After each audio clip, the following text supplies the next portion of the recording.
আসসালামু আলাইকুম। আজকে আমি কথা বলব ডেঙ্গু রোগ নিয়ে। আপনাদেরকে জানাবো ডেঙ্গু রোগের কিছু লক্ষণ।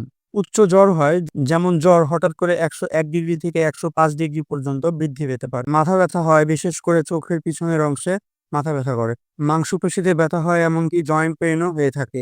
চোখ লাল হয়, বমি ভাব অথবা বমিও হয়ে থাকে। চামড়ায় র‍্যাশ অথবা চামড়ায় চুলকানি হয়। অনেকের ক্ষেত্রে রক্তক্ষরণও হয়ে থাকে, যেমন দাঁতের মাড়ি, অনেকের আবার মলমূত্রের সাথেও রক্ত যায়, আবার অনেকের রক্ত বমিও হয়ে থাকে। সিবিসি টেস্ট করলে দেখা যায় প্লাটিলেট একদমই কমে যাচ্ছে বা কমে গেছে। তবে এগুলোর পাশাপাশি ডেঙ্গুর আরো কিছু গুরুতর লক্ষণ রয়েছে।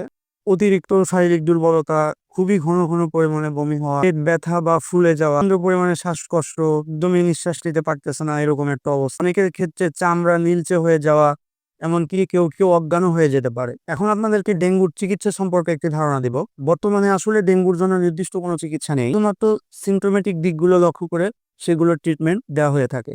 যেমন জ্বর বেশি হলে অবশ্যই প্যারাসিটামল খেতে হবে। এর পাশাপাশি প্রচুর পরিমাণে লিকুইড খাবার খেতে হবে। বিশেষ করে পানি, স্যালাইন, ডাবের পানি, ফলের রস। রোগীকে প্রচুর পরিমাণে বিশ্রাম করতে হবে।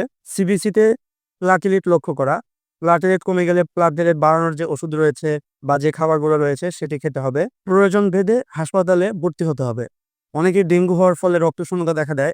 সেক্ষেত্রে আইভি ফ্লুইড নেওয়া যেতে পারে। তবে এসবের জন্য অবশ্যই একজন বিশেষজ্ঞ চিকিৎসকের পরামর্শ নিতে হবে।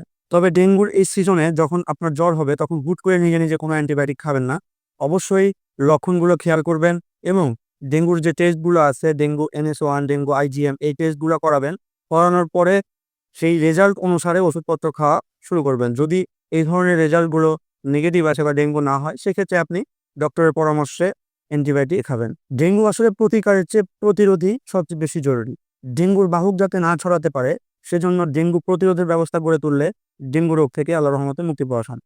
এই ডেঙ্গু থেকে সুস্থভাবে বেঁচে থাকতে হলে সচেতনতা ও পরিচ্ছন্নতাই হচ্ছে সবচাইতে বেশি গুরুত্বপূর্ণ বিষয়। ধন্যবাদ সকলকে। আশা করি ভিডিওটি ভালো লেগেছে। আর ভিডিওটি ভালো লাগলে অবশ্যই সাবস্ক্রাইব করবেন চ্যানেলটি।